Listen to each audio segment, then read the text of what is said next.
Penvision TV presents.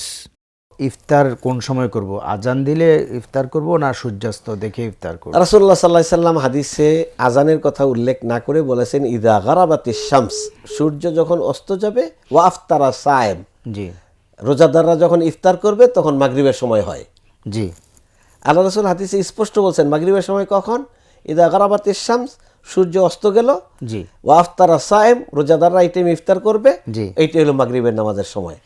তাহলে এখানে আজান শব্দের কথা আল্লাহ রাসূল সাল্লাল্লাহু আলাইহি সাল্লাম উল্লেখ করেননি। আজান তো মুয়াজ্জিনের দায়িত্বপ্রাপ্ত ব্যক্তির কাজ, তিনি কোনো সময় ভুলে গেলেন।